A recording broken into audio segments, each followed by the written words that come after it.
وأشهد أن لا إله إلا الله وحده لا شريك له وأن محمدًا عبده ورسوله. يا أيها الذين آمنوا اتقوا الله حق تقاته ولا تموتن إلا وأنتم مسلمون. يا أيها الناس اتقوا ربكم الذي خلقكم من نفس واحدة وخلق منها زوجها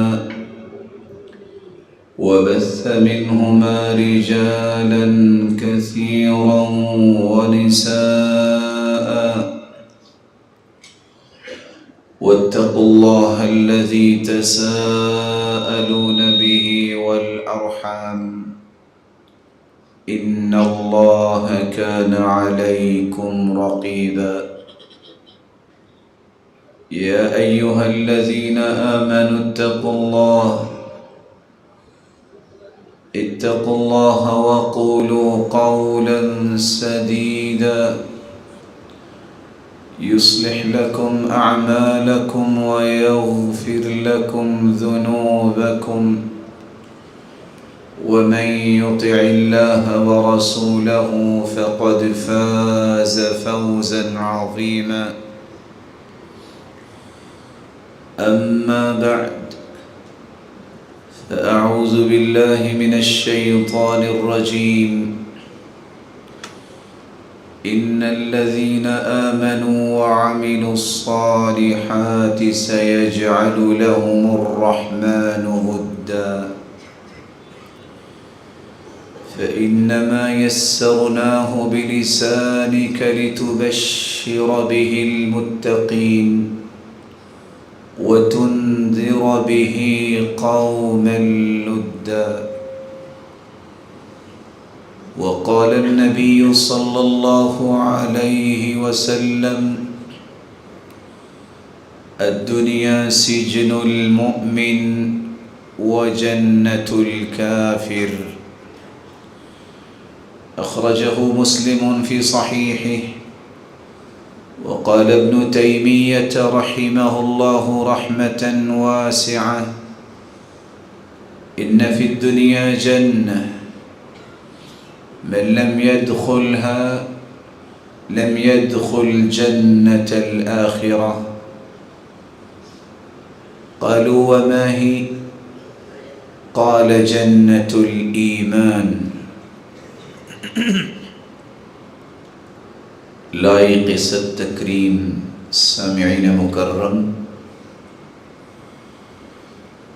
اللہ ذوالجلال ہم سب کے خالق و مالک اور رازق ہیں۔ اس کا بے پناہ احسان ہے جس نے ہماری رشد و ہدایت کے لیے نوشتہ ہدایت قرآن مجید کو نازل کیا، پھر اس کی روشنی میں تربیت کرنے کے لیے کائنات کی سب سے ارفع ہستی محمد رسول اللہ صلی اللہ علیہ وآلہ وسلم کو ہادی و مرشد بنا کے بھیجا۔ جن لوگوں نے آپ کی صحبت اور رفاقت کو پسند کیا، اللہ ذوالجلال نے رہتی دنیا تک ان کے ایمان کو مومنوں کے ایمان کے لیے میزان اور مقیاس بنا دیا۔ رسول اللہ صلی اللہ علیہ وآلہ وسلم نے ان ہستیوں کی تربیت کن اصول و ضوابط کی روشنی میں کی۔ ان اصول و ضوابط میں سے ایک اصول یہ تھا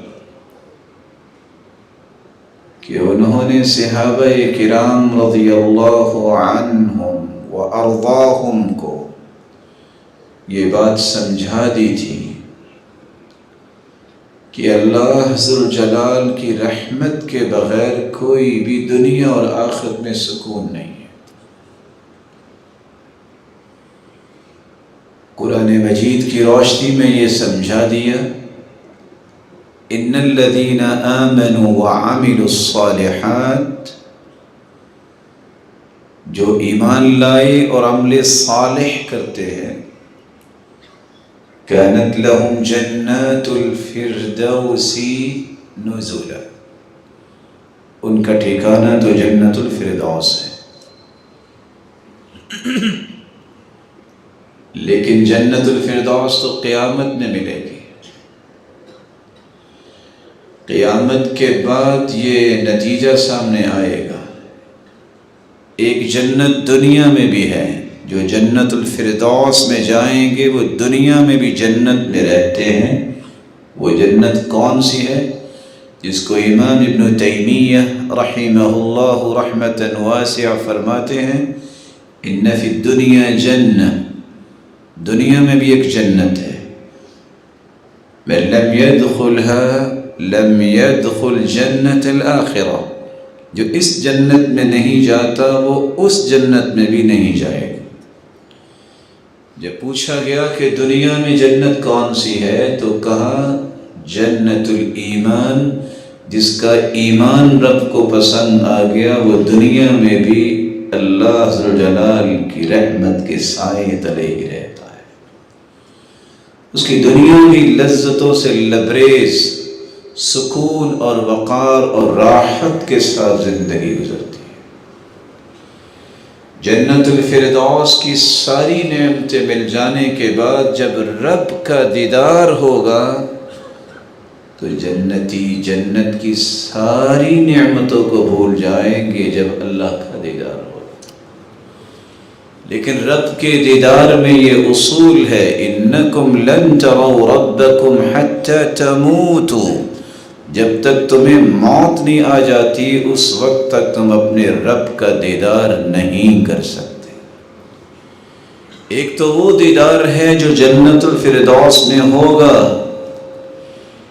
ایک وہ رحمتیں، ان رحمتوں کا استقبال ہے جو دنیا میں بھی انسان کو قدم قدم پہ رب تعالیٰ کی رحمت اور مہربانی کا احساس ہوتا ہے۔ یہ کیسے ممکن ہو سکتا ہے؟ یہ کس خوش نصیب کے حصے میں آتا ہے؟ یہ کون ہے بختور کہ وہ زندگی کی ہر لمحے اللہ ذوالجلال کی مہربانیوں کا استقبال کرتا نظر آتا ہے؟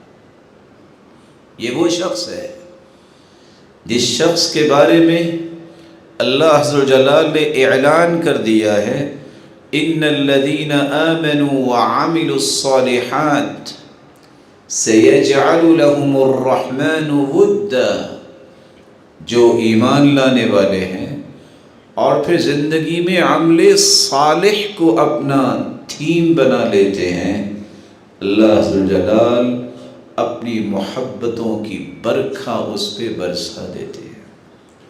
وہ باوجود اس کے کہ دنیا والے اس کو بہت کمزور سمجھتے ہیں کہ اس کی کوئی حیثیت نہیں، لیکن اس کی حیثیت اس دنیا بنانے والے کے پاس بہت ہوتی ہے۔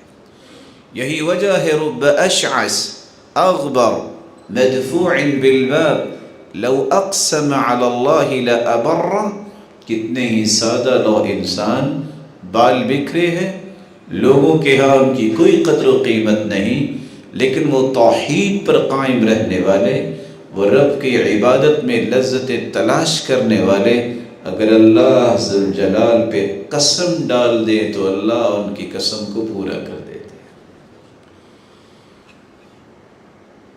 کون سے وہ خوش نصیب ہیں جن کو دنیا میں بھی یہ راحتیں ملیں گی، جنت میں رب کا دیدار ملے گا اور دنیا میں رب تعالیٰ کی رحمتوں اور محبتوں اور مہربانیوں کا مستحق ٹھہرایا جائے گا، جو چار چیزوں پہ کنٹرول کر لیتا ہے۔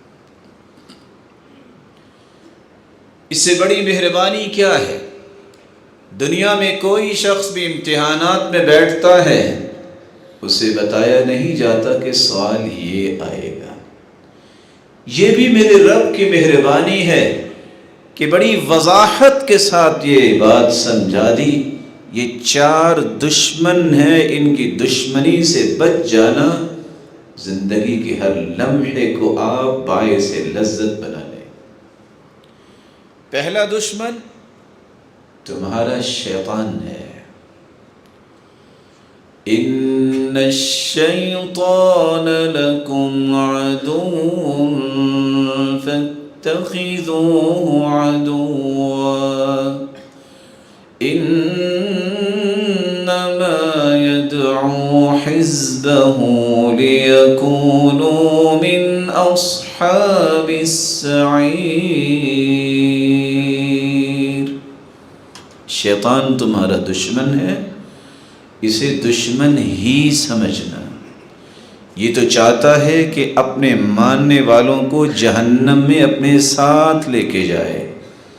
تو شیطان کو دشمن سمجھنے والا کبھی شیطانی وسوسوں کے پیچھے نہیں لگتا، کبھی بھی صبح و شام کے اذکار سے اپنے آپ کو محروم نہیں کرتا، کبھی بھی وہ نمازوں کی پابندی میں سستی نہیں کرتا. اس کی زبان پہ اعوذ باللہ من الشیطان الرجیم، اعوذ بوجہ اللہ الکریم وسلطانہ القدیم من الشیطان الرجیم اور لا حول ولا قوة الا باللہ کی کثرت سے اس کی زبان پہ آتا ہے. رب تعالیٰ اسے شیطان کے شکنجے سے بچا لیتے ہیں. 7.5 ارب لوگ جو دنیا میں ہیں، 6 ارب تو شیطان نے ان کو ٹریپ کر لیا، کافر ہے.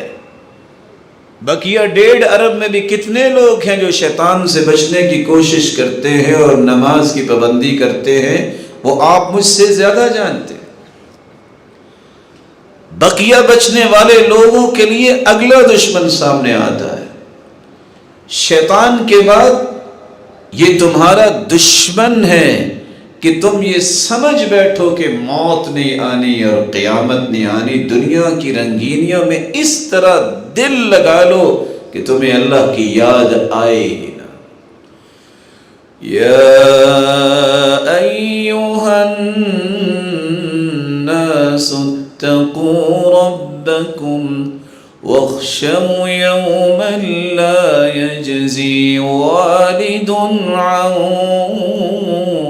ولده ولا مولود هو جاز عن والده شيئا إن وعد الله حق فلا تغرنكم الحياة الدنيا ولا يغرنكم بالله الغرور. لوگوں اس دن سے ڈر جاؤ جس دن باپ بیٹے کے کام نہیں آئے گا اور بیٹا باپ کے کام نہیں آئے گا. اور یاد رکھنا اللہ کے وعدے سچے ہیں. دنیا کی رنگینی تمہیں دھوکے میں نہ ڈال دے. کوئی دھوکہ دینے والا بھی آپ کے احساسات کو بدل کے تمہیں دھوکے میں نہ لے جائے. اس سے دنیا کی رنگینی میں دل نہ لگائیے. یہ مت سمجھیے کہ دنیا کو اب چھوڑ نہیں سکتے. وَلَا تَنْسَ نَصِيبَكَ مِنَ الدُّنْيَا. دنیا کا جو حصہ زندہ رہنے کے لیے ہے اس کو مت بھولیے. کرو کیا؟ وَأَحْسِنْ كَمَا أَحْسَنَ اللَّهُ إِلَيْكَ. جس طرح اللہ نے تم پہ احسان کیا ہے تم احسان کا ہاتھ ہر وقت بڑھاتے نظر آؤ تو پھر تمہیں اللہ اپنی رحمت سے محروم نہیں کرے. اسی لیے رسول اللہ صلی اللہ علیہ وسلم نے فرمایا من كانت الآخرة همه، جس کا اصل غم آخرت کا غم ہے، اللہ اسے 3 انعامات سے نواز دیتے ہیں. جمع اللہ له شملہ، اللہ اس کی ساری زندگی کو منظم اور مرتب کر دیتے. جعل غناہ فی قلبی، اس کے دل کو غنا سے امیری سے بھر دیتے ہیں. اس کے پاس کچھ ہو یا نہ ہو، اس کی مسکراہٹیں ساری دنیا دیکھ رہی ہوتی ہے۔ وَأَتَتْهُ الدُّنْيَا وَهِيَ رَاغِمَةٌ، جس طرح مالک کے سامنے غلام سواری کو لغام ڈال کے لا کے پیش کر دیتا ہے، جو آخرت کا درد اور غم اپنے سینے میں پال رہا ہوتا ہے، اللہ دنیا کو اور مال و دولت کو لگام ڈال کے اس کے سامنے پیش کروا دیتے ہیں۔ وَمَنْ كَانَتِ الدُّنْيَا هَمًّا، لیکن اگر اسے صرف دنیا کا غم ہو، کیا بنے گا میرے فیوچر کا، میرے بچوں کا کیا بنے گا، ہائے کیا ہو جائے گا، یہ ہائے کرنے والا 3 عذابوں میں مبتلا ہوتا ہے، کیونکہ اس کے دل میں صرف دنیا کا غم ہے۔ اللہ ذوالجلال کے پیغمبر نے فرمایا اِلَّا فَرَّقَ اللَّهُ عَلَيْهِ شَمْلًا، اس ساری زندگی بھی لگا رہے، اس کی زندگی منظم اور مرتب نہیں ہوگی، اللہ ذوالجلال بکھیر دیں گے اس کے امور کو، صبح بھی ڈیوٹی، شام کو بھی ڈیوٹی، لیکن اخراجات پورے نہیں ہوں گے، کیونکہ غم یہ ہے کیا بنے گا۔ جس نے پیدا کیا ہے یہ اس کی ذمہ داری ہے۔ اعتماد کیجئے، بھروسہ کیجئے، یقین کیجئے، توکل کیجئے، وہ کسی کو ضائع نہیں کرتا جو اس پر اعتماد کر لیتا ہے۔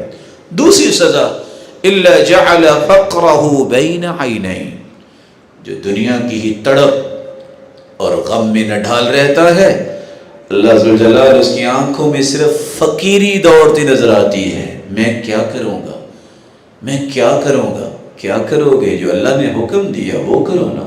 اور تیسری سزا وَلَمْ يَأْتِهِ مِنَ الدُّنْيَا إِلَّا مَا قُدِّرَ لَهُ، وہ جس طرح چاہے چھلانگے لگا لے اور جو چاہے کر لے جتن، اس کو ملے گا وہی کچھ جو اللہ ذوالجلال نے اس کے بارے میں فیصلہ کر رکھا ہے۔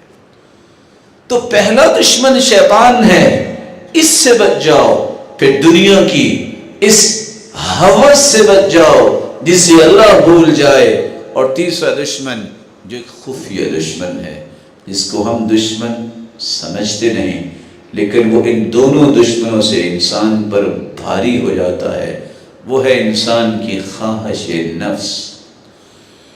أَفَرَأَيْتَ مَنِ اتَّخَذَ إِلَٰهَهُ هَوَاهُ وَأَضَلَّهُ اللَّهُ عَلَىٰ عِلْمٍ وَخَتَمَ عَلَىٰ سَمْعِهِ وَقَلْبِهِ وَجَعَلَ عَلَىٰ بَصَرِهِ غِشَاوَةً فَمَن يَهْدِيهِ مِن بَعْدِ اللَّهِ۔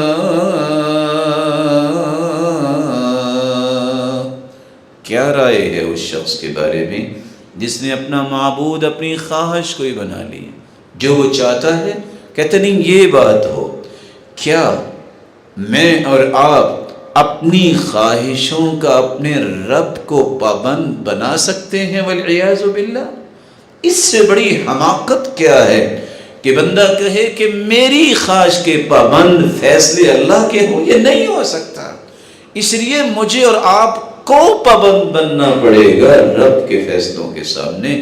اور جو شخص اپنی منشاہی زندگی جو ہے، منشاہی زندگی کو ہی مقدم کرتا ہے اللہ کے فیصلوں پر، اس کے رسول کے فیصلوں پر، سزائیں کتنی ہیں؟ 4۔ وَأَضَلَّهُ اللَّهُ عَلَىٰ عِلْمٍ، دنیا جہان کی بڑی سے بڑی ڈگری بھی حاصل کر لے، وہ اللہ کے ہاں گمراہ ہی کنسیڈر ہوتا ہے۔ وَخَتَمَ عَلَىٰ قَلْبِ، اس کے دل پہ اللہ نے مہر لگا دی، وَالسَّمْعِ، اس کے کانوں پر بھی مہر لگا دی، وَجَعَلَ عَلَىٰ بَصَرِهِ غِشَاوَةً، آنکھیں تو ہیں لیکن حق اسے نظر نہیں آئے گا، کان تو ہیں لیکن حق اسے سنائی نہیں دے گا، دل تو ہے لیکن سوچ نہیں اس کو آئے گی کہ حق کیا ہے۔ سزا کس چیز کی ہے؟ اس نے اپنی خواہش کو رب کے فیصلوں پر مقدم کر لیا۔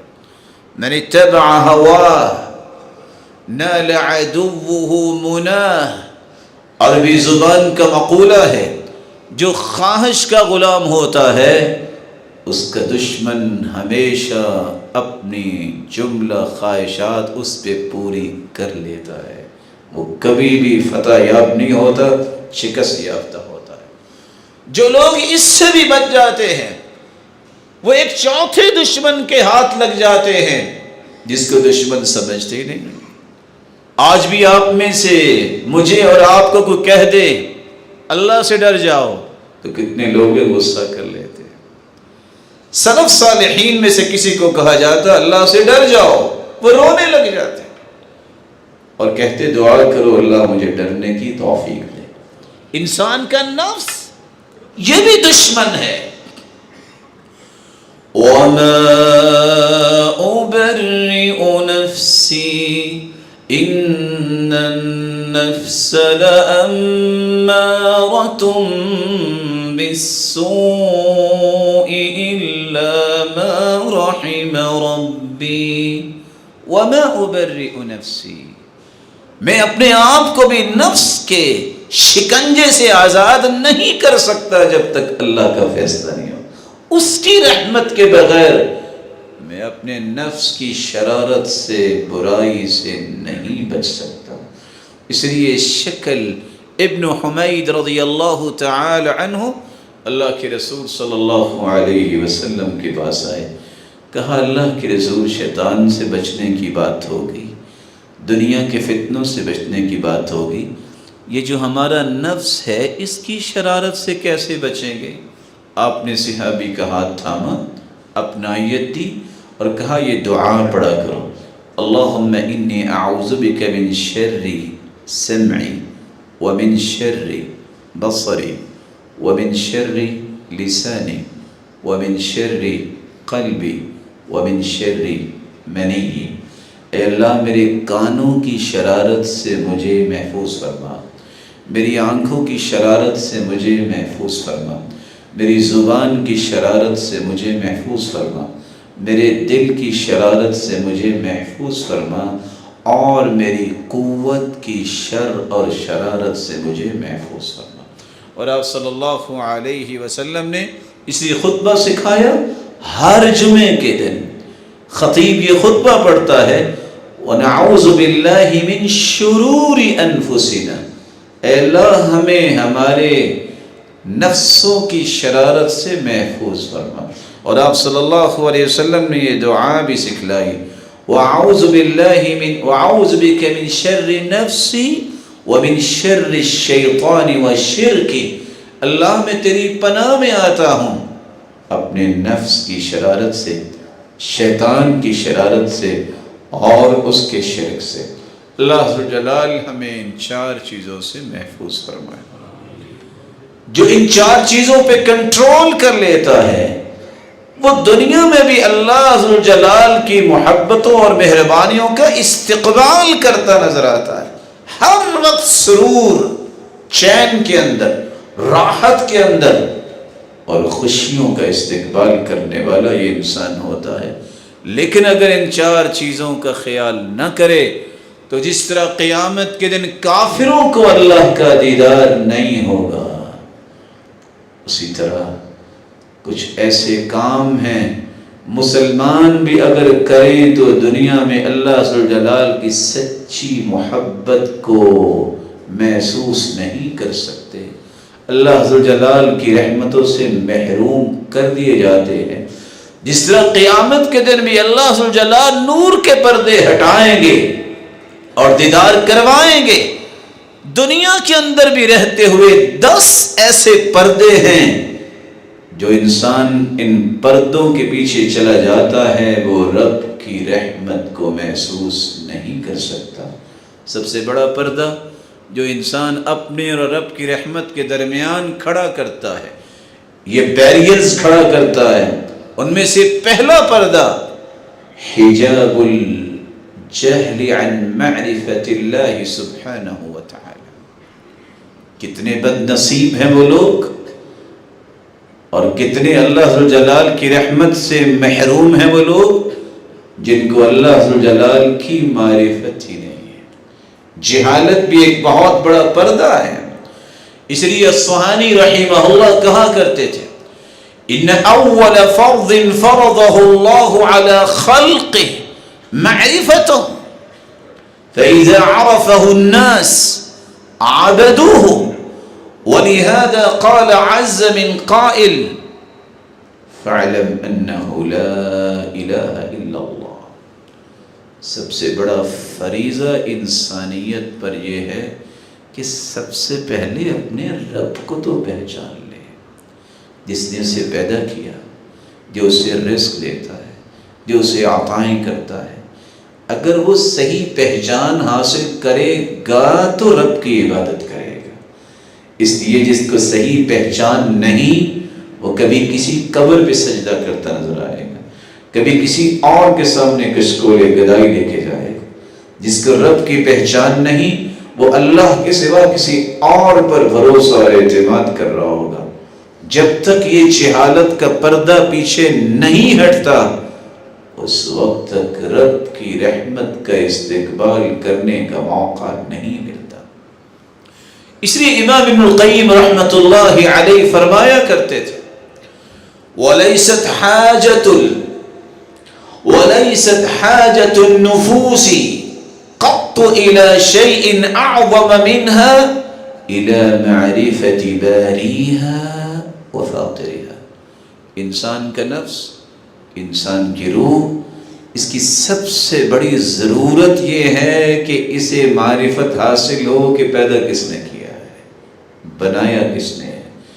جب اس کی معرفت مل جائے بأوصافه وأسمائه، جب اللہ کے ناموں کا تعارف ہو جائے، اللہ ذوالجلال کے اوصاف اور صفات جمیلہ کا تعارف ہو جائے، تو پھر اس دل میں اللہ ذوالجلال سکون رکھ دیتے ہیں، پھر اس زبان میں اللہ ذوالجلال لذت رکھ دیتے ہیں، پھر نظروں میں اللہ ذوالجلال حیا رکھ دیتے ہیں، پھر اس انسان کے جسم کے اعضاء کو اللہ صرف صحیح چیزوں پہ استعمال کرتے ہیں، پھر اسے غلط راہوں کی طرف نہیں جانے دیتے.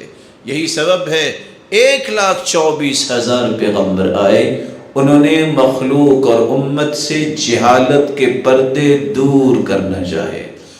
وَلَقَدْ بَعَثْنَا فِي كُلِّ أُمَّةٍ رَسُولًا أَنِ اعْبُدُوا اللَّهَ وَاجْتَنِبُوا الطاغوت. ہر نبی نے آ کے قوم کو سب سے پہلا پیغام یہ دیا بھئی اپنے رب کو پہچان لو، اس کی عبادت میں لگ جاؤ. یہ پہلا پیغام تھا. یہ جہالت کا پردہ جب تک دور نہیں ہوتا انسان بنتا ہی نہیں ہے، بلکہ قرآن کہتا ہے بل ہم اضل. آنکھیں ہیں، کان ہیں، دل ہے، ان کا صحیح استعمال نہیں کرتا تو یہ جانوروں سے بھی بدتر ہو جاتا ہے. اور یہ قرآن کہہ رہا ہے. رسول اللہ صلی اللہ علیہ وآلہ وسلم نے اس لیے تو فرمایا تھا انی لأعلمهم باللہ واشدهم له خشیہ. لوگوں میں ہوں پوری کائنات میں سب سے زیادہ اپنے رب کو جاننے والا، اور میں ہی ہوں جو سب سے زیادہ اللہ ذوالجلال سے ڈرنے والا ہوں. اس لیے جب تک اللہ کی معرفت نہ ملے، اللہ کی پہچان نہ ہو، تو اس کا خوف بھی دل میں نہیں آتا. جب تک اس کی صفات کی معرفت نہ ہو، اس کے ناموں کی معرفت نہ ہو، اس وقت تک انسان کے دل میں اللہ کی سچی محبت نہیں آیا کرتی. آپ صلی اللہ علیہ وسلم نے پھر نمونے بیان کیے. وہ عورت ذات چھوٹے سے بچے کو لے کے کسی ایسی جگہ بیٹھی ہے جس کو آج بیت اللہ کہتے ہیں. ابراہیم علیہ السلام چھوڑ کے گئے ہیں. رب کی جب معرفت ہو تو کیا ہوتا ہے؟ جانے لگے لا انیس ولا جلیس ولا شجر، کوئی درخت نہیں، کوئی انسان نہیں، کوئی زندگی کی بقا کی کوئی چیز نہیں، کوئی کھانے پینے کی چیز نہیں. کہا ہمیں چھوڑ کے جا رہے ہو؟ اللہ امرک بہذا، کیا اللہ نے حکم دیا ہے کہ ہمیں چھوڑ کے جاؤ؟ فأشار برأسه أي نعم. تو سیدنا ابراہیم علیہ السلام نے کہا ہاں یہ اللہ نے حکم دیا. تھی عورت ذات اتنی بات سن کے، کیونکہ رب کی معرفت تھی، وہ پہچانتی تھی کہ رب نے اگر کہا ہے تو وہ ضائع نہیں کرے گا. اسی لیے وہ کہنے لگی اذن لا یضیعنا، اگر ایسی بات ہے تو جاؤ پھر جس رب کے فیصلے پر چھوڑ کے جا رہے ہو وہ ہمیں ضائع نہیں کرے گا. اور اللہ ذو الجلال نے یہ فیصلہ کر دیا کہ جب تک انسانوں میں سے کوئی یہاں نہیں آتا، جبریل تمہیں آرڈر ہے تم خادم بن کے حاجر علیہ السلام اور اسماعیل علیہ السلام کی نگرانی کرو. اور ایسا ہی ہوا. یہ اللہ کی معرفت تھی جو موسیٰ علیہ السلام کی ماں کو نصیب ہوئی. آپ میں سے کوئی ایک لکڑی کا چھوٹا سا بنا کے اپنے بچے کو ڈال کے کوئی نہر میں بھی ڈال سکتا ہے، گھر میں بھی رکھ سکتا ہے؟ کیسے ماں نے بچے کو لکڑی کا ایک بنا کے اس میں ڈال کے سمندر کے حوالے کیا؟ معرفت کس کی تھی؟ وہ ضائع نہیں کرے. جس نے وعدہ دیا ہے اِنَّا رَادُّهُ إِلَيْكَ، پریشان نہیں ہونا، یہ آپ کے پاس ہی واپس آئے گا. کہنے والا کون تھا؟ اس کی بات پہ یقین کرنے والا، اس کی معرفت حاصل کرنے والا. پھر موسیٰ علیہ السلام نے اپنی ماں کا ہی دودھ پیا تھا، وہ واپس آ کے نبی بنا تھا. یہ ہے وہ یقین کی زندگی. جب تک رب پر اعتماد، بھروسہ، توکل نہ ہو، اس کی صحیح معرفت نہ ہو، ایک تو وہاں دیدار ہوگا، دنیا میں بھی اللہ کی رحمت اور محبت کا دیدار نہیں آپ کر سکتے. دوسرا پردہ جو انسان اللہ ذوالجلال اور اپنے درمیان ایک کھڑا کر لیتا ہے، حجاب الشرک. مشرک انسان یہ سب سے بھاری پردہ اپنے اور رب کے درمیان کھڑا کر لیتا ہے کہ یہ محروم ہی محروم ہے جب تک توبہ نہیں کرتا. کیونکہ اللہ کے رسول صلی اللہ علیہ وسلم نے فرمایا ابغض الاعمال الى اللہ الاشراک باللہ.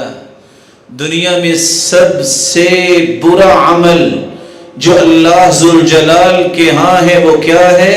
کہ اللہ کے ساتھ کسی کو شریک بنا لینا، اس کے ناموں میں شریک، اس کی ربوبیت میں شریک، اس کے اوصاف میں شریک. دنیا کے اندر اللہ ذوالجلال خالق ہے، مالک ہے، رازق ہے.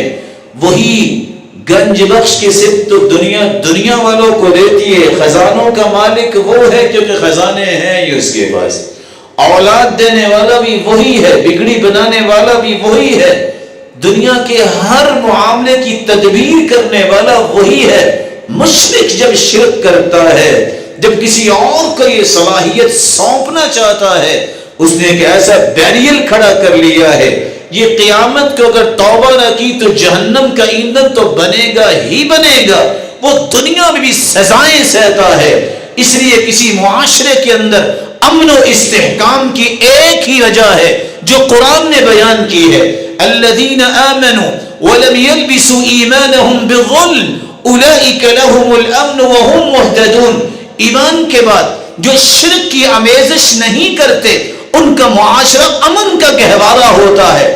ان کے فکر میں بھی امن، ان کی قول میں بھی امن، ان کے عمل میں بھی امن اور ان کے معاشرے میں بھی امن محسوس ہوتا ہے. لیکن جس معاشرے میں ہر 5 کلومیٹر کے بعد شرک ہو رہا ہو، رب کے علاوہ سجدہ ہو رہا ہو، رب کے علاوہ نہ جانے کیا کیا چیزیں جو رب تعالیٰ کے سامنے ہی پیش کرنی چاہیے وہ کسی اور کو اس کا محور و مرکز بنا لیا جائے، وہاں کہیں امن نہیں آیا کرتا. یہ باتیں قرآن کی ہیں، یہ میرا اور آپ کا نظریہ نہیں ہے، یہ قرآن نے نظریہ پیش کیا ہے. آج بھی 100 سال کے بعد بھی یہی کام آئے گا، یہی حقیقت ہوگی، کیونکہ یہ میرے رب نے فرما دیا ہے. اس سے بڑی کوئی بھی صداقت و عدالت کی بات نہیں ہو سکتی. رسول اللہ صلی اللہ علیہ وسلم نے ایک تیسری نشاندہی کی ہے. ایک تو قیامت کو اللہ کا دیدار کافر نہیں کر پائیں گے. دنیا کے اندر بھی رہتے ہوئے تیسرا بیریل کھڑا کرتا ہے انسان جس سے رب تعالیٰ کی رحمتوں کا استقبال نہیں کر سکتا، جب وہ بدعات میں پڑتا ہے، الفعل المخالفہ للسنہ۔ دنیا جہان کا قابل ترین شخص بدعت کا مرتکب ہے تو رب کی رحمت سے دھتکارا ہوا ہے۔ یہ تمہیں نظر آتا ہے کہ اس کے سر پہ کلا اور جبہ اور نہ جانے کیا ہے، رب کی نظر میں وہی ہے جس کے دل میں اللہ کے رسول کی محبت ہے۔ جو بدعات میں پڑ گیا ہے، بدعت کہتے ہیں وہ عمل جو سنت کے مخالف ہو۔ فضیل بن عیاض کہتے ہیں من علامت البلاء ان یکون صاحب بدعہ، کسی شخص کو دیکھنا ہو کہ مصیبت میں مبتلا ہے تو وہ شخص ہے جو بدعت پہ لگا ہوا ہے۔ ایوب السختیانی فرمایا کرتے تھے مزداد صاحب بدعہ اجتہادا الا ازداد من اللہ بعدا، بدعتی شخص جتنی بھی محنت کر رہا ہوتا ہے اتنا ہی رب سے دور ہو رہا ہوتا ہے، وہ رب کی رحمت کے قریب نہیں ہوتا۔ حسان ابن عطیہ فرمایا کرتے تھے مبتدع قوم بدعة في دینهم الا نزع اللہ من سنتهم مثلها، جس قوم کے اندر بدعت آ جائے اللہ اس قوم سے سنت کو کھینچ لیتے ہیں، ثم لا يعيدها إليهم إلى يوم القيامة، پھر چونکہ وہ توبہ نہیں کرتی اللہ قیامت تک سنتوں سے اسے محروم کر دیتے ہیں۔ احمد بن سنان القطان کہا کرتے تھے لیس فی الدنیا مبتدع الا وهو يبغض اہل الحدیث، ایک نشانی دے دی، دنیا میں جو بدعتی ہوگا وہ حدیث اور حدیث والوں کی مخالفت و نفرت کرتا نظر آئے گا۔ وَمَبْتَدَعَ رَجُلٌ بِدْعَةً إِلَّا نُزِعَ حَلَاوَةُ الْحَدِيثِ مِنْ قَلْبِهِ، جس شخص کو بدعت پہ شیطان نے لگا دیا ہے اس کے دل سے اللہ ذوالجلال حدیث کی محبت نکال دیتے ہیں۔ آپ حدیث کی بات کریں گے وہ لڑائی کرے گا، آپ کہیں گے اللہ کے رسول نے فرمایا وہ لڑائی کرے گا، آپ کہیں گے اللہ کے رسول کا طریقہ تو یہ تھا وہ لڑائی کرے گا۔ سبب کیا ہے؟ یہ بدعت پہ لگا، اللہ نے حدیث کی محبت اس کے دل سے نکال باہر کی۔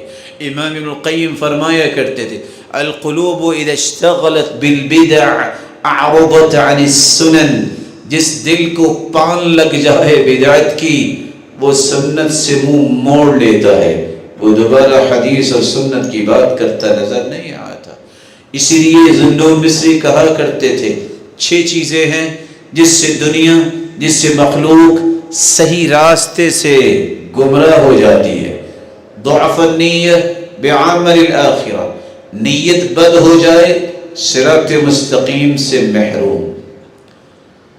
طول الامل مع قرب الاجل، پتہ ہے نہ جانے کس وقت موت آ جائے گی پھر بھی لمبی امیدوں کے پیچھے چلے گا، عبادت کے پیچھے نہیں چلے گا، یہ صراط مستقیم سے ہٹ گیا ہے۔ تیسرا شخص آثر رضا المخلوق علی رضا الخالق، رب کو راضی کرنے کی بجائے وہ ساری زندگی سر دھنتے رہتے ہیں کہ لوگ راضی ہو جائیں، یہ اصل میں صراط مستقیم سے ہٹ چکا ہے۔ اتبعوا اہواءہم، حکم یہ تھا کہ قرآن و سنت کی پیروی کرو، انہوں نے خواہشات کی پیروی کی، صراط مستقیم سے گمراہ ہو گئے۔ 5ویں چیز نبذوا سنت نبیہم وراء ظہورہم، حکم یہ تھا کہ نبی کے طور طریقوں کو اپنے لیے وین بناؤ، اپنی زندگی کا تھیم، انہوں نے سنتوں کو چھوڑا، اللہ نے صراط مستقیم سے دھتکار دیا۔ 6ٹھی چیز جعلوا زلة السلف حجة لأنفسهم وتركوا كثير مناقبهم، سلف صالحین میں سے کسی کی کوئی کمی کوتاہی کو ہاتھ میں لیں گے، اچھالیں گے، باتیں کریں گے، خود بھی عمل ہوں گے، ان کے اوصاف، ان کے مناقب، ان کے فضائل، ان کی عظمت کو بھول جائیں گے اور صراط مستقیم سے گمراہ ہو جائیں گے۔ 4تھا بیریل جس سے آپ دنیا میں بھی اللہ کی رحمت سے محروم ہو سکتے ہیں، حجاب الکبائر الباطنہ، باطنی بڑے گناہ، ہمیں صرف ظاہری بڑے گناہ نظر آتے ہیں، وہ بھی بیریل ہے۔ ظاہری گناہ کیا ہے؟ چوری کر لی ہاتھ کٹ جائے گا، شراب پی 40 کوڑے لگیں گے، الخمر ام الخبائث، شراب ہر خباثت کی ماں ہے، اگر سود کھایا 70 گناہ ہیں سود کے، درہم ربا یأکلہ وہو یعلم اشد من 36 زانیہ، 36 مرتبہ زنا کرنے کا جتنا گناہ ہے، 1 درہم سود کا کھانا اس کو پتا ہے تو اس سے زیادہ گناہ ہے، اور 72 دروازے اور گناہ ہیں سود کے، سب سے کم سود کا گناہ اور دروازہ کیا ہے؟ اتیان الرجل امہ، کوئی اپنی ماں سے زنا کرتا ہے۔ یہ ظاہری گناہ ہے جس سے آپ نے بیریل کھڑے کر لیے، صرف بیریلز کھڑے نہیں کیے۔ اللہ ذوالجلال فرماتے ہیں اگر تم نے سود کو نہ چھوڑا تو اللہ اور اس کے رسول کے ساتھ جنگ کے لیے تیار ہو جاؤ۔ کون ہے جو رب کے ساتھ لڑائی کرے گا؟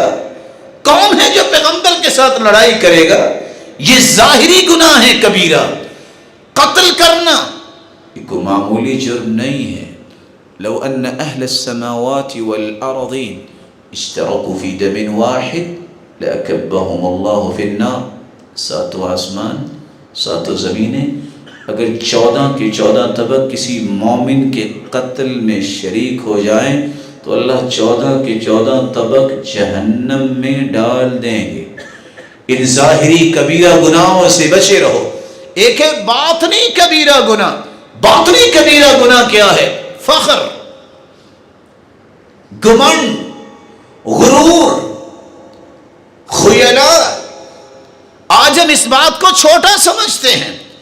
الذی یجر ثیابہ، جو شخص اپنی شلوار یا چادر یا جو کچھ پہنتا ہے ٹخنوں سے نیچے رکھتا ہے، یہ خیلاء ہے۔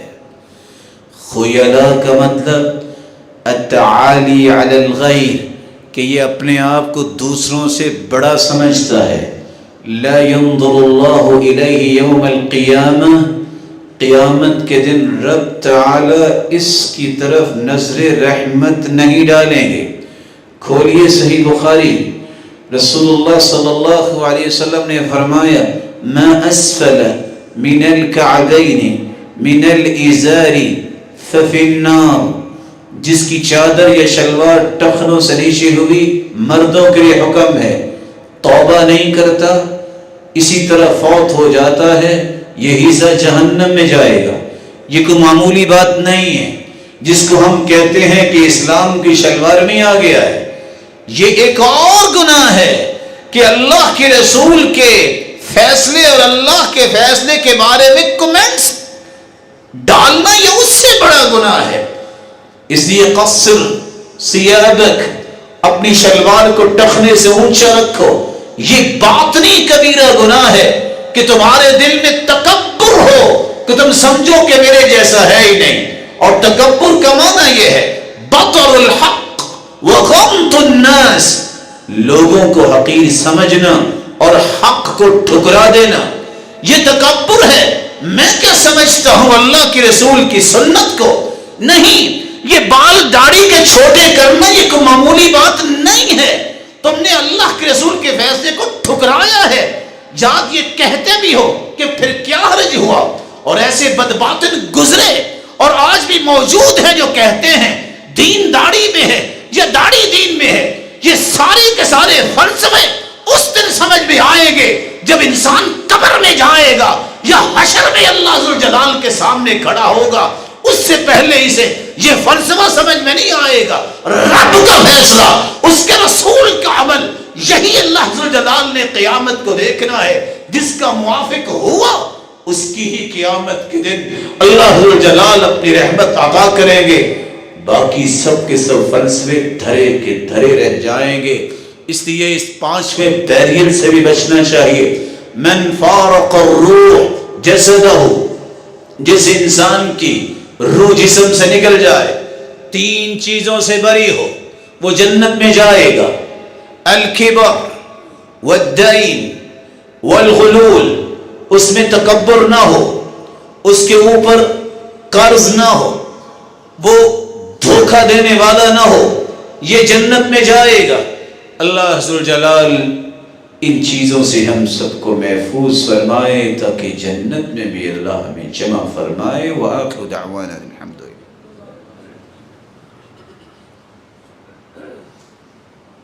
الحمد لله على إحسانه والشكر له على توفيقه وامتنانه، أما بعد فأعوذ بالله من الشيطان فإنه عدو للإنسان۔ ایک چھٹا بیریئر بھی ہے جس سے ہم اللہ کی رحمتوں سے محروم ہو جاتے ہیں، وہ ہے حجاب الغفلہ۔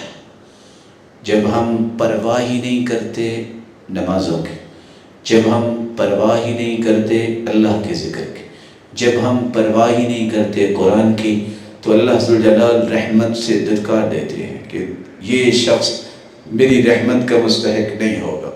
اس لیے قرآن نے کہا ہے وَمَنْ أَعْرَضَ عَنْ ذِكْرِي فَإِنَّ لَهُ مَعِيشَةً ضَنْكًا، جو میرے ذکر سے منہ موڑتا ہے میں اس کی زندگی کو تنگ کر دوں گا۔ فَإِنَّ لَهُ مَعِيشَةً ضَنْكًا، مبالغہ نہیں ہے، بازار میں نکلو کروڑوں کا مالک ہوں گے، جاؤ بڑے بڑے جگہوں پہ لاکھوں کروڑوں کے مالک ہوں، لیکن ہر شخص روتا نظر آئے گا۔ معیشت ضنکا، اس قدر تنگی، اس قدر پریشانی، یہ سبب ہے کس چیز کا؟ کہ اللہ کے ذکر سے اعراض کیا جائے تو پھر یہ حالات بنتے ہیں۔ ساتھ ہی اللہ ذوالجلال نے فرمایا وَنَحْشُرُهُ يَوْمَ الْقِيَامَةِ أَعْمَى، قیامت کو ایسے لوگوں کو اندھا بنا کے اٹھائیں گے۔ بندہ کہے گا یا رب لما حشرتنی اعمی وقد كنت بصیرا، میری آنکھیں تو بڑی خوبصورت تھی، آج میں اندھا کیسے ہو گیا؟ جواب ملے گا تیرے پاس بھی میری نشانیاں آئیں، تو نے ان کو بھلا دیا، ہم نے آج تجھے بھلا دیا۔ ایک ساتواں بیریل بھی ہے جو عام شخص سمجھتا ہی نہیں، کہتے ہیں صغیرہ گناہ ہے۔ صغیرہ گناہ، اس کو مت صغیرہ سمجھو۔ لا تنظر الى المعصیہ ولكن انظر الى عظمة من عصیت۔ عبداللہ ابن المبارک کہا کرتے تھے گناہ کو نہ دیکھا کرو چھوٹا ہے کہ بڑا ہے، دیکھا کرو جس کی مخالفت کر رہے ہو وہ کتنا بڑا ہے۔ 6 چیزیں آ جائیں تو صغیرہ صغیرہ نہیں رہتا، وہ بھی کبیرہ گناہ بن جاتا ہے۔ جب آپ کسی گناہ کو چھوٹا سمجھ کے کر رہے ہوں تو یاد رکھنا یہ بھی آپ کو ہلاک کر دے گا۔ ایاکم محقرات الذنوب فإنہن یجتمعن علی الرجل فیہلکنہ، گناہوں کو چھوٹا سمجھنے سے بچ جاؤ، جب چھوٹے چھوٹے گناہ جمع ہو جائیں تو یہ بندے کو ہلاک کر دیتے ہیں۔ دوسری بات، چھوٹے گناہ کو بھی بار بار کرنے سے چھوٹا نہیں بڑا ہو جاتا ہے۔ لا صغیرۃ مع الاصرار ولا کبیرۃ مع الاستغفار۔ سیدنا عبداللہ ابن عباس فرمایا کرتے تھے صغیرہ بار بار کرے تو کبیرہ بن جائے گا، اگر کبیرہ کر چکے ہو سچی توبہ کر لو تو اللہ وہ بھی معاف کر دے۔ تیسری بات، السرور بہ، کسی معمولی سے گناہ کو کر کے آپ خوشی منائیں۔ یہ سگریٹ نوش، یہ اس طرح کے دیگر کام کرنے والے 7 کش لگا کے اپنا پاؤں اٹھا کے دوسرے گھٹنے پہ رکھ کے جب فخر کرتے ہیں، یہ معمولی گناہ نہیں ہے۔ اس لیے قرآن کہتا ہے ان الذين يحبون ان تشيع الفاحشة في الذين آمنوا لهم عذاب علیم، جو لوگ پسند کرتے ہیں کہ لوگوں میں فحاشی پھیلے ان کے لیے دنیا میں بھی آخرت میں بھی عذاب ہے۔ ایک چوتھی بات، کسی بھی گناہ کو جب ظاہر باہر کرو، ایک ہوا انسان سے غلطی بھی توبہ کر لی، ایک وہ ہے جو گناہ بھی کرتا ہے پھر گناہ کی مشہوری بھی کرتا ہے، شراب پی، بدکاری کی، چوری کی، نہ جانے کیا کچھ، اور پھر خود بیان کرتا ہے۔ رسول اللہ صلی اللہ علیہ وسلم نے فرمایا کل امتی معافی الا المجاہرین، ہر شخص کو معافی مل جائے گی، لیکن جہار کرنے والے کو معافی نہیں ملے گی۔ جہار یہ ہے رات کو گناہ کیا، صبح اٹھ کے لوگوں کو بتاتا ہے فعلت کذا و کذا، میں نے تو اس طرح کیا، اللہ نے جو چادر ڈالی ہوئی تھی اس کو اس نے خود ہی پاش کیا۔ پانچویں بات، جس سے صغیرہ بھی کبیرہ گناہ بن جاتا ہے، اللہ ذو جلال کی چادر جو رحمت کی چادر ہے اس کی پرواہ نہ کرنا، مراقبت کی پرواہ نہ کرنا۔ حدیث میں آتا ہے ایسے لوگ آئیں گے جو تہامہ کے پہاڑ جتنی نیکیاں لائیں گے، لیکن قیامت کو اللہ دھول بنا کے اڑا دے گے۔ یہ نمازی بھی ہوں گے، یہ لوگ رات کو قیام بھی کرتے ہوں گے، لیکن جب انہیں موقع ملے گا برائی کا تو پھر برائی کو اپنے ساتھ ملانے اور اللہ کی حدیں کراس کرنے میں انہیں کوئی خوف نہیں ہوگا۔ نوجوانوں کے لیے نصیحت ہے، آج وقت ہے اس مصیبت کے فتنے سے، موبائل کے فتنے سے اپنے آپ کو بچاؤ۔ اپنی خلوتوں کو پاکیزہ کرو گے، جلوتوں میں تمہارے چہرے سے نور ٹپکتا نظر آئے گا۔ اپنے ذہن کو خلوت میں پاک رکھو گے، اللہ ذوالجلال اس ذہن سے جو بات نکالیں گے وہ حکمت سے لبریز ہوگی۔ یہ میں نہیں کہہ رہا، یہ ابو عبد الرحمن الحیری فرماتے ہیں، من امر السن على نفسه قولا وفعلا نطق بالحکمہ، جو شخص سنت کو اپنے اوپر نافذ کر لیتا ہے قول و عمل میں، اللہ اس کی زبان سے حکمت کو جاری کر دیتے ہیں، اور جو سنت سے پیچھے ہٹ جاتا ہے اللہ اس کی زبان سے بدعت کے اور برے الفاظ ہی نکالتے ہیں۔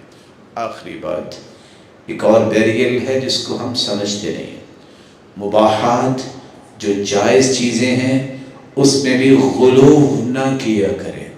کھانا پینا چاہیے، یہ اللہ کی نعمتیں ہیں، ضرور کھاؤ، بلکہ اللہ سے دعا ہے سب کو حلال اور پاکیزہ دے، لیکن ضائع نہ کرو۔ کھا کے ضائع کر دینا اور دنیا کو دکھانے کے لیے زیادہ کھانے بنانا اور اپنے مال کی نمائش کرنے کے لیے، جائز ہے کہ تم کھانے کھاؤ، لیکن یہ جائز نہیں ہے کہ ضائع کرو، کیونکہ کسی چیز میں جب بھی مبالغہ آتا ہے وہ غلط راستے کی طرف لے جاتا ہے۔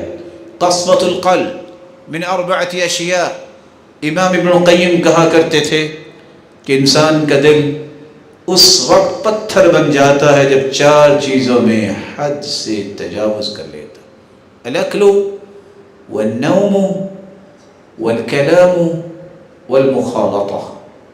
زیادہ کھائیں گے دل مردہ ہو جائے گا۔ کثرت الطعام تمیت القلب کما ان کثرت الماء تمیت الزرع، حالانکہ کھیتی باڑی کو پانی کی ضرورت ہے، اگر آپ زیادہ پانی ڈال دیں تو کھیتی باڑی برباد ہو جاتی ہے۔ اسی طرح کھانا ضرورت ہے، لیکن اس نیت سے کھانا کہ شاید زندگی کا آخری کھانا ہے، دل مردہ ہو جائے گا۔ سونا ضرورت ہے، لیکن یہ کوئی ضرورت نہیں ہے کہ 24 گھنٹوں میں 12 گھنٹے سویا جائے، ضرورت پوری کرو۔ گفتگو کرنا ضرورت ہے، لیکن وہ بات کرو جو آپ کے لیے نیکی کا باعث ہو۔ گھل مل کے رہنا بڑی اچھی بات ہے، لیکن اس انداز سے کہہ لگاتے ہی راتیں گزار دینا، ان کثرت الضحک تمیت القلب، یہ کثرت سے کہا لگانے سے دل مردہ ہو جاتا ہے۔ اور ایک بات ان نیک لوگوں کے لیے جن کو اللہ نے نیکی کی توفیق دی، جو اللہ کے پسندیدہ ہیں، وہ ایک بیریئر سے بچ جائے بہت ضروری ہے۔ وہ کیا ہے؟ کہیں یہ نہ سمجھ لیں کہ مجھ جیسا کوئی نیک نہیں ہے، مجھ جیسا کوئی خوبصورت نہیں ہے، مجھ جیسا کوئی علم والا نہیں ہے۔ یہ شیطان کی طرف سے بیریئر ہے، کیونکہ حدیث میں آتا ہے لو لم تکونوا تذنبون لخفت ما هو اکبر علیکم، میرے صحابہ کوئی بھی گناہ اگر تم میں سے نہ کرے مجھے ڈر ہے کہ کہیں عجب نہ آ جائے۔ پوچھا اللہ کے رسول عجب کیا ہے؟ کہا کوئی یہ سوچ لے کہ میرے جیسا ہے ہی کونی، وہ برباد ہو گیا۔ اللہ ذو الجلال ہمیں ان چیزوں سے بچائے جس سے اللہ کی رحمت سے محرومی ہوتی ہے، اور وہ چیزیں سکھائے جس سے اللہ ذوالجلال کی رحمت کے مستحق بنتے ہیں. جس طرح یہ روشن چہرے اللہ تیرے گھر میں ہیں، ان کو جنت الفردوس میں جمع فرما اور اپنے دیدار کا مستحق بنا. وآخر دعوانا